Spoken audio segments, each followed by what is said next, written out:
জামাত আর কোনো অন্যায় বরদাস্ত করবে না, অবৈধ কোনো বিষয় আর প্রস্তাব করবে না। আমাদের নেতৃবৃন্দকে ফাঁসি দেওয়া হয়েছে, অনেক নেতৃবৃন্দকে জেলখানায় আটক রেখে মৃত্যু দিকে ঠেলে দেওয়া হয়েছে, অনেক সহ্য করেছি। আর আমরা সহ্য না করে জনগণকে সাথে নিয়ে সবকিছু প্রতিবাদ করবে ইনশাআল্লাহ। আমরা বলেছি আমরাই সরকার গঠন করবে ইনশাআল্লাহ। দেশের মানুষের মুখে একটি কথা, সকল ইসলামী দলগুলো যদি ঐক্য হয়, মোর্চা গঠন করে জোট হয়, তাহলে 92 মুসলমান এই দেশে সকল স্তরের মানুষ ইনশাআল্লাহ জোটের পক্ষে ভোট দেবে। কে বলেন ঠিক কিনা? এখন আপনাদের সামনে বক্তব্য রাখছেন আজকের এই সমাবেশের সম্মানিত প্রধান অতিথি মাওলানা আবুল কালাম আজাদ।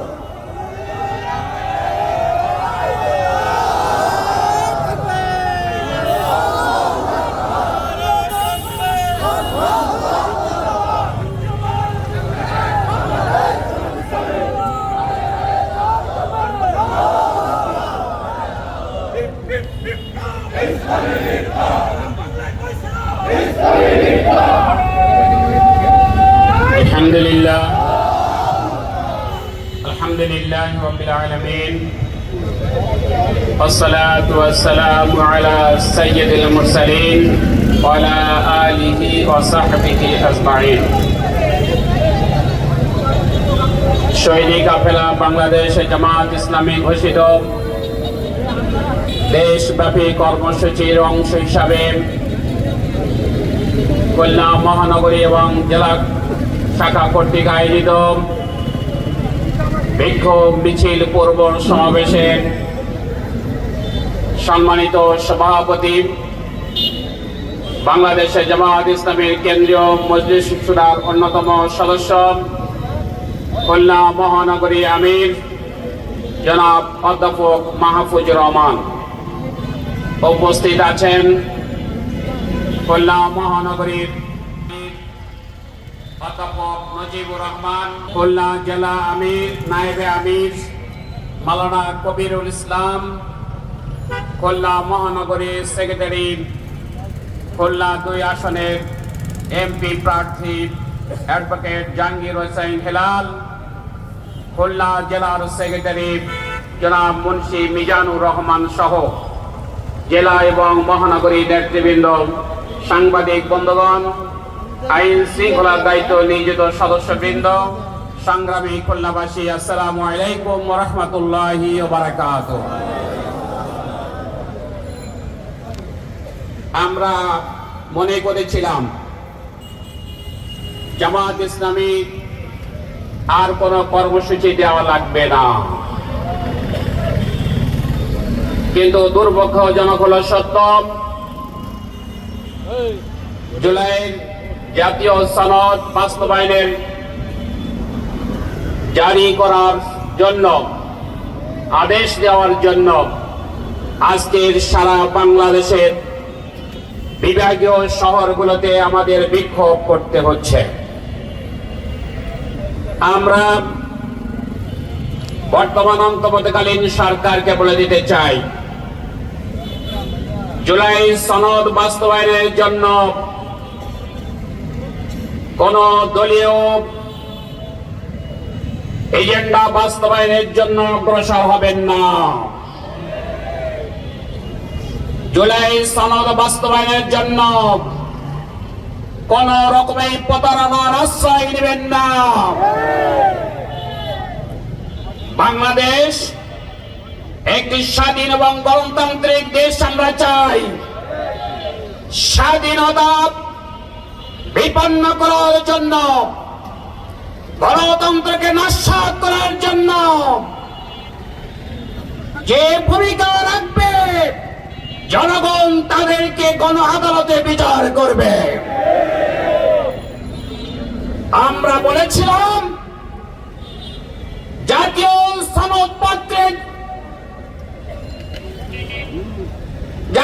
সনদপত্রে পেয়ার পদ্ধতি সংযোজন করতে হবে।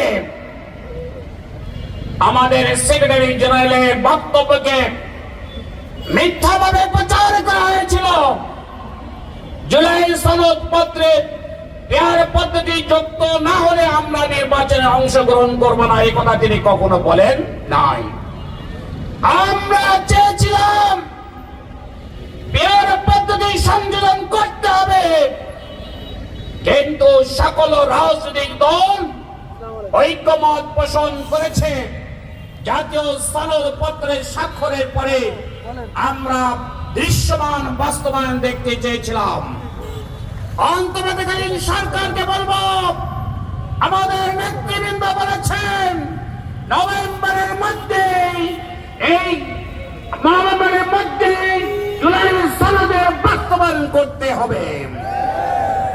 প্রেসিডেন্টের স্বাক্ষর গ্রহণ করুন, গণভোটের ব্যবস্থা করুন, তা না হলে বাংলাদেশ উত্তাল রাজনীতিতে বাংলাদেশের চতুর্দিকে ছড়িয়ে যাবে আন্দোলন। কে বলেন ঠিক কিনা? যে আন্দোলন আর থামাইতে পারবেন না। আমাদেরকে বলা হয় পেয়ার পদ্ধতির দাবি করে আমরা নির্বাচন বিলম্বিত করছি। আপনারা যারা রাজনীতি করেন, দুর্ভাগ্য রাজনীতি করতে করতে বুড়া হয়ে গেছেন, কিন্তু এদেশের মানুষের কথা ভাব ভঙ্গি আপনারা বুঝতে পারেন নাই। কি বলেন ঠিক কিনা? সারা বাংলাদেশে মানুষ আজকের পেয়ার পদ্ধতি চায়। গণভোট এই জন্য চেয়েছি আমরা, গণভোট এই জন্য চেয়েছি। জনগণ যদি পেয়ার পদ্ধতিতে ভোট চায় তাহলে পেয়ার পদ্ধতিতে নির্বাচন হবে। কে বলেন ঠিক কিনা? যদি না চায় আমাদের কোনো বক্তব্য নাই। ভয় পাচ্ছেন কেন?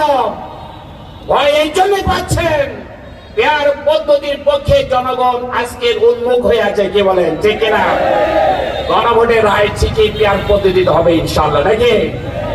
এবং আপনারা ভয় পাচ্ছেন এই জন্য এই পেয়ার পদ্ধতি চালু হলে আপনারা অতীত সরকারের যে সমস্ত ভূমিকা ছিল, তিনটি টার্ম যে প্রহসনমূলক জাতির সাথে তামাশা করে যে নির্বাচন করেছেন, সেই নির্বাচন করে আপনার সরকার গঠন করবেন। কে বলেন ঠিক কিনা?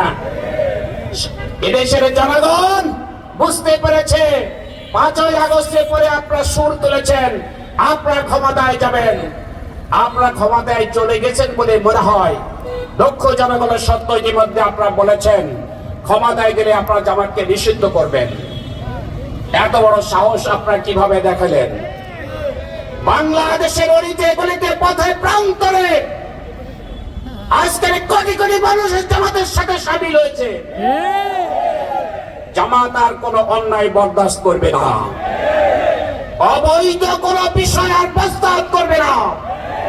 আমাদের নেতৃবৃন্দকে ফাঁসি দেওয়া হয়েছে, অনেক নেতৃবৃন্দকে জেলখানায় আটক রেখে মৃত্যু দিকে ঠেলে দেওয়া হয়েছে। অনেক সহ্য করেছি, আর আমরা সহ্য না করে জনগণকে সাথে নিয়ে সবকিছু প্রতিবাদ করবে ইনশাআল্লাহ। আমরা বলেছি আমরাই সরকার গঠন করবে ইনশাআল্লাহ। দেশের মানুষের মুখে একটি কথা, সকল ইসলামী দলগুলো যদি ঐক্য হয়, মোর্চা গঠন করে জোট হয়, তাহলে 92% মুসলমান এই দেশে সকল স্তরের মানুষ ইনশাআল্লাহ জোটের পক্ষে ভোট দেবে। কে বলেন ঠিক কিনা? আপনারা মনে করেছেন যে জামাত ইসলামী ক্ষমতায় গেলে দেশ চালাইতে পারবে না। আমরা পরিষ্কার করে বলে দিতে চাই, নেতৃবৃন্দের ভাষায় বলতে চাই, জামাত ইসলামী দেশ পরিচালনা করার জন্য ইতিমধ্যে প্রস্তুতি গ্রহণ করেছে। জনগণ এটা চায় জামাত ইসলামী ক্ষমতায় গেলে আমরা নিরাপদে থাকবো। অতএব আপনারা অপপ্রচার চালাবেন না, অপপ্রচারে আমরাও বিভ্রান্ত হব না। কে বলেন ঠিক কিনা?